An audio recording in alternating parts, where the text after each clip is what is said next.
আসসালামু আলাইকুম, CS take IT Bangla টিউটোরিয়ালে সবাইকে স্বাগতম। এর আগের ভিডিওতে আমরা দেখেছি কিভাবে আমরা নামজারি আবেদনের জন্য রেজিস্ট্রেশন করব।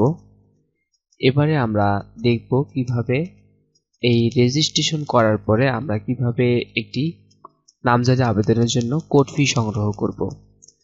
তো নতুন যে আপডেট রয়েছে এই আপডেটে কিভাবে কোড ফি সংগ্রহ করতে হয় তো সেটি আজকে আমরা দেখব। চলুন শুরু করা যাক। নামজারি কোড ফি কেনার জন্য আমরা নিউট্রিশন অপশনে এটি ক্লিক করে দেব। এখানে আমাদের পেজটি একটু লোড হবে। নতুন আবেদনের জন্য যে ক্লিক করুন এই বাটনটিতে আমরা একটু ক্লিক করে দেব। ক্লিক করলে আমাদের সামনে এরকম একটি পেজ ওপেন হবে। আমরা আবার একটু নতুন আবেদনে ক্লিক করব। আমরা চাইলে পড়ে নিতে পারি। এখানে কোড ফি সংগ্রহ করুন এই অপশনটিতে ক্লিক করে আমাদের এনআইডি কার্ডের তথ্যগুলো দিয়ে আমরা কিন্তু কোড ফি সংগ্রহ করতে পারি। যদি আবেদন করেন পরবর্তীতে আমরা ইতিমধ্যে কোড ফি টাকা পরিশোধিত এই অংশে ক্লিক করে আমাদের কোড ফি নাম্বার এবং ফোন নাম্বারটা দিয়ে পরবর্তী ধাপে আমরা প্রবেশ করব। তো আমরা এখন কোড ফি কেনার জন্য এখানে আমাদের এনআইডি কার্ডের তথ্যগুলো দিয়ে পরবর্তী অংশে ক্লিক করে দেব।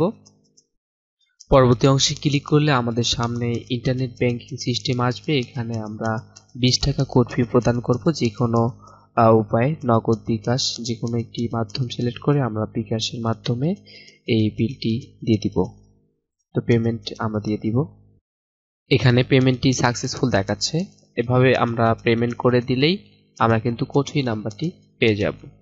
তো এখানে সতর্কতা দেওয়া হয়েছে যে 7 দিনের মধ্যেই কিন্তু এই কোড ফিটি ইউজ করতে হবে। 7 দিন পরে এই কোড ফিটি কাজ করবে না, আমাদের আবার নতুন করে কোড ফি কিনতে হবে।